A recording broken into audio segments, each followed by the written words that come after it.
Students, কেমন আছো তোমরা সবাই? আশা করি সবাই ভালো আছো। আর তোমাদের জন্য আরও একটা ভালো খবর নিয়ে আমি চলে এসেছি। তোমরা যারা আইসিডিএস ওয়ার্কার এবং হেল্পারের জন্য প্রিপারেশন নিচ্ছ তাদের জন্যই চলে এসেছে নতুন নোটিফিকেশন। লাস্ট ভিডিওতেই আমি তোমাদেরকে বলেছিলাম যে নতুন নোটিফিকেশন আসতে চলেছে, বিভিন্ন জেলায় একটা হিন্টস দিয়েছিলাম। দেখো একদিনের মধ্যেই নতুন নোটিফিকেশন তোমরা দেখতে পেয়ে গেলে। তো এরকমই সব খবর সবার আগে পাওয়ার জন্য আমাদের চ্যানেলটা অবশ্যই সাবস্ক্রাইব করে নাও, লাইক করে দাও আর প্রচুর শেয়ার করে দাও। তো আজকে আমি দেখাবো তোমাদের এই জেলার নোটিফিকেশনটা, যেটা নতুন এসছে সবে। পুরো নোটিফিকেশনটা আমি তোমাদের পড়ে শোনাবো এবং কোথায় কোন জেলায় হচ্ছে সেটাও বলবো।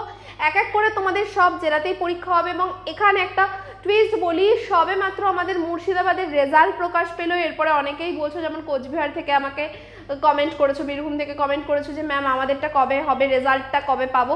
তো সেক্ষেত্রেও বলে রাখি খুব আস্তে আস্তে পাবে, কারণ সব কিন্তু ভোটের পরে কাজটা কিন্তু আবার শুরু হয়ে গেছে আমাদের ডিপার্টমেন্টের।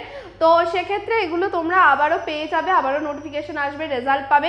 তার জন্য ইন্টারভিউ প্রিপারেশন শুরু করো। আর যারা নতুন রিক্রুটমেন্টে বসবে তারাও কিন্তু পরীক্ষার প্রিপারেশন শুরু করে দাও। তো এই হচ্ছে তোমাদের নোটিফিকেশনটা ওপেন হচ্ছে। দেখা যাক নোটিফিকেশনটা কি আছে, চলো। তো এই হলো অফিসিয়াল নোটিফিকেশন তোমাদের সামনে। দেখতেই পাচ্ছ মোট শূন্যপদ রয়েছে 12টা, যেখানে 8টা রয়েছে অসংরক্ষিত মানে জেনারেল ক্যাটাগরির জন্য, আর তার সাথে 4টে রয়েছে এসসির জন্য। এসটির জন্য এখানে কোনো শূন্যপদ নেই, তবে এটা কিন্তু আমরা একটা এরিয়ার জন্য বলছি, অন্যান্য এরিয়াতেও বেরিয়েছে। তো সেখানে তোমরা শূন্যপদ চেক করে নেবে এবং কোন এরিয়ায় কোন জেলায় সেগুলো আস্তে আস্তে বলছি। এবার আমি আবশ্যিক শর্তাবলী বলছি, এবং এগুলো কিন্তু তোমরা যে জেলাতেই পরীক্ষা দাও না কেন এই শর্তগুলো চেঞ্জ হবে না। তো প্রত্যেকেই এটা শুনে নাও, কারণ প্রত্যেকের এটা কাজে লাগবে। ন্যূনতম শিক্ষাগত যোগ্যতা কিন্তু এখন চেঞ্জ হয়ে গেছে। বিজ্ঞপ্তির তারিখটিকে ভিত্তি করে অঙ্গনওয়াড়ি কর্মী পদে পদোন্নতি, এটা কিন্তু ডাইরেক্ট নয়, এটা হেল্পার থেকে ওয়ার্কারে যারা প্রমোশন পাবে তাদের জন্য এটা যেমন এসছে, তার সাথে ডাইরেক্টও কিন্তু খুব তাড়াতাড়ি আসবে। আবেদনকারীর অঙ্গনওয়াড়ি সহায়িকা পদে যোগদানের তারিখ 1/8/2022 পূর্বে হলে যে কোনো স্বীকৃত বোর্ড থেকে মাধ্যমিক বা সমতুল্য পরীক্ষায় উত্তীর্ণ হতে হবে। আর তার সাথে আবেদনকারীর অঙ্গনওয়াড়ি সহায়িকা পদে যোগদানের তারিখ 1/8/2022 বা তার পরে হলে যে কোনো স্বীকৃত বোর্ড থেকে উচ্চ মাধ্যমিক বা সমতুল্য পরীক্ষায় পাশ হতে হবে। এই জায়গাটা সবাই ভালো করে বুঝবে যে যদি 1/8/2022 আগে কেউ সহায়িকা পদে জয়েন করে থাকে তাহলে তার ক্ষেত্রে মাধ্যমিক পাশে হবে। যদি 1/8/2022 পরে জয়েন করে তাহলে তার ক্ষেত্রে উচ্চ মাধ্যমিক পাশ হতে হবে।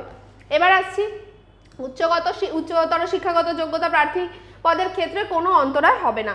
কিন্তু কোনো অঙ্গনওয়াড়ি সহায়িকা যদি পূর্বে অঙ্গনওয়াড়ি সহায়িকা পদে আবেদন করার সময় নিজের শিক্ষাগত যোগ্যতা গোপন করে নিয়োগপ্রাপ্ত পেয়ে থাকেন তাহলে তার আবেদনপত্র বিবেচনা করা হবে না। এবার আসি বয়সের কথায়। 1/7/2024 তারিখটিকে ভিত্তি করে 65 বছর বয়স পর্যন্ত ন্যূনতম 5 বছর নিরবিচ্ছিন্ন সহায়িকা পদে কাজ করেছেন এমন ব্যক্তিগণ আবেদন করতে পারবেন। মানে 65 বছর বয়স অবধিও এখানে আবেদন করা কিন্তু যাবে। এবার বলি অবসরপ্রাপ্ত ব্যক্তিগণ এক্ষেত্রে আবেদন করতে পারবেন না বা ভবিষ্যতে নিয়োগপ্রাপ্ত হবেন না। মানে যারা এখন চাকরি করছেন একমাত্র তারাই আবেদন করতে পারবেন। স্থায়ী বাসিন্দা সবাই জানেন যে এলাকায় এই যে নোটিফিকেশনটা এসছে সেই এলাকার স্থায়ী বাসিন্দা অবশ্যই হতে হবে, নয়তো এখানে অ্যাপ্লিকেশন করা যাবে না। এবার আসি অভিজ্ঞতা। 1/7/2024 তারিখটিকে ভিত্তি করে প্রার্থীর অভিজ্ঞতার সময়সীমা নিরূপণ করা হয়।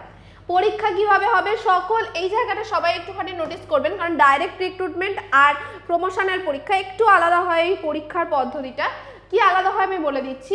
এখানে হচ্ছে এখানে পরীক্ষায় কি কি থাকবে, পরীক্ষার মাধ্যমে নির্বাচিত করা হবে, মোট নম্বর 50 হবে। এখানে মোট নম্বর 50 আর ওই ক্ষেত্রে মোট নম্বর 100 হয়, যার মধ্যে লিখিত পরীক্ষায় 35 থাকবে, অভিজ্ঞতার ক্ষেত্রে সর্বোচ্চ 10 নম্বর।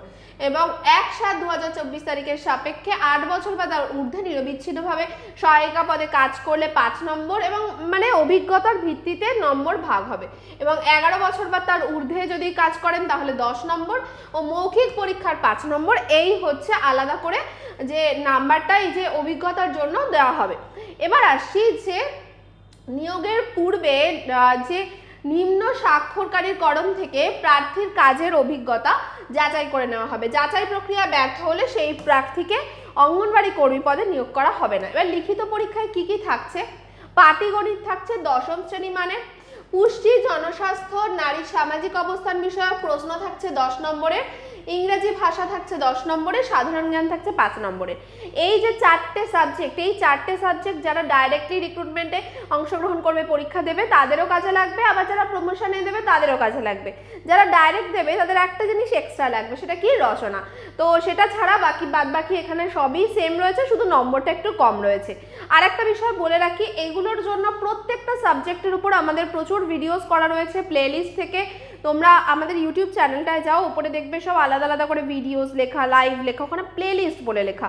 প্লেলিস্টে যাবে, ওখানে দেখবে অঙ্ক, ইংরাজি, ICDS সব কিছু প্লেলিস্ট করা রয়েছে। ওখানে পরপর ভিডিওগুলো দেখো, তাতে তোমাদের পুরো সিলেবাস কমপ্লিট হয়ে যাবে। আর তাছাড়া যারা নোট নিতে চাইছো তারা যোগাযোগ করো 9088890010 এই নাম্বারে যোগাযোগ করো, তাহলেও তোমরা নোটস নিতে পারবে। আমাদের এখান থেকে খুব স্বল্প মূল্যে এখানে নোটস দেওয়া হচ্ছে। এবার বলে রাখি যে ইংরাজি ব্যতীত বাকি সকল প্রশ্ন বাংলায় হবে। তো আমরা মোটামুটি পরীক্ষা সংক্রান্ত বিষয়টা জানলাম। এবার আছে কি সংরক্ষণ সংক্রান্ত নিয়ম শর্তাবলী, যেরকম থাকে যে বয়সের ছাড় পাওয়া যায়, সেগুলো এখানেও রয়েছে। আচ্ছা, সংরক্ষিত প্রার্থীদের ক্ষেত্রে কিন্তু নির্দিষ্ট শংসাপত্র দেখাতে হবে। এছাড়া আবেদন সংক্রান্ত শর্তাবলী দেখো কত তারিখ থেকে কত তারিখ পর্যন্ত চলবে বলি। 9/7/2024 থেকে 2/8/2024 অবধি, মানে অলরেডি শুরু হয়ে গেছে, এই একদিন হলো। 9/7/2024 থেকে 2/8/2024 পর্যন্ত তোমরা আবেদন করতে পারবে। আবেদনপত্রের সাথে প্রদেয় নথি কি কি নথিপত্র লাগছে পুরো ডিটেলস এখানে দেওয়া আছে। আমি একটু সরে দাঁড়াচ্ছি, তোমরা বোর্ডটার একটা ছবি তুলে নিতে পারো, অথবা বোর্ডটায় তোমরা ভিডিওটা পজ করে পুরোটা পড়ে নাও। মোটামুটি আমি একটা বলে দিচ্ছি তোমার কি কি লাগবে। সাম্প্রতিক সময়ে তোলা একটা রঙিন পাসপোর্ট মাপের ছবি লাগবে 3টে, এবং জন্ম তারিখের প্রমাণপত্র লাগবে, সেটা তুমি মাধ্যমিকের অ্যাডমিটটা দিলে ভালো হয়। আর জাতিগত শংসাপত্রের সপ্রত্যয়িত কপি লাগবে, শিক্ষাগত যোগ্যতার প্রমাণপত্র লাগবে, স্থায়ী বাসিন্দার একটা শংসাপত্র লাগবে, আর তার সাথে আবেদনকারিনীর সহায়িকা পদে যোগদানের যে নিয়োগপত্রটা সেটাও লাগবে, নিজের ঠিকানা লেখা এবং 5 টাকা মূল্যের ডাক টিকিট লাগানো লাগবে। এবার এছাড়া কিছু বিশেষ দ্রষ্টব্য রয়েছে। এবার মেন যে বিষয়টা, যে এটা কোথায় এসছে ম্যাম, কোন জায়গার নোটিফিকেশান, সেটাই চলে আসি। এটা হচ্ছে দক্ষিণ দিনাজপুরের নোটিফিকেশান, এটা বালুরঘাটের নোটিফিকেশান আমি দেখালাম। দক্ষিণ দিনাজপুরের আরও কিছু এরিয়াতেই নোটিফিকেশানটা বেরিয়েছে, তো সেটা তোমরা কমেন্ট করতে পারো। যারা যারা দক্ষিণ দিনাজপুর থেকে দেখছো অবশ্যই কমেন্ট করবে, এবং দক্ষিণ দিনাজপুরের প্রতিটা মানুষের কাছে এই ভিডিওটা অবশ্যই পৌঁছে দেবে। প্রত্যেকে শেয়ার করো। যেমন মুর্শিদাবাদের পরীক্ষার সময় আমরা মুর্শিদাবাদের প্রত্যেকটা দিদিদের কাছে, প্রত্যেকটা বোনেদের কাছে পৌঁছাতে পেরেছিলাম। এখন তোমাদের দায়িত্ব যে আমাদেরকে দক্ষিণ দিনাজপুরের প্রত্যেকটা দিদির কাছে, প্রত্যেকটা বোনের কাছে পৌঁছে দেওয়া, যারা ঘরে বসেই যাতে তারা নিজেদের পরীক্ষার প্রস্তুতি নিতে পারে আমাদের সাহায্যে। জাস্ট ঘরে বসে ফোনের মাধ্যমে ফ্রিতে ইউটিউব ভিডিওর মাধ্যমে যাতে তারা প্রিপারেশন নিতে পারে, আমরা সবসময় পাশে থাকার চেষ্টা করছি, তোমরাও আমাদের পাশে থাকো। তো এইটুকুই বলার যে প্রত্যেকেই কিন্তু পরীক্ষার প্রস্তুতি শুরু করে দাও, কারণ ভোটের পরে পরপর দুটো এরকম তোমরা শুনলে যে একটা রেজাল্ট আর একটা নতুন তোমাদের নিয়োগ, তো অবশ্যই অন্যান্য জেলাতেও হবে। তো তার জন্য পরীক্ষার প্রস্তুতি শুরু করে দাও। আজকে এই পর্যন্তই, সবাই ভীষণ ভালো থেকো।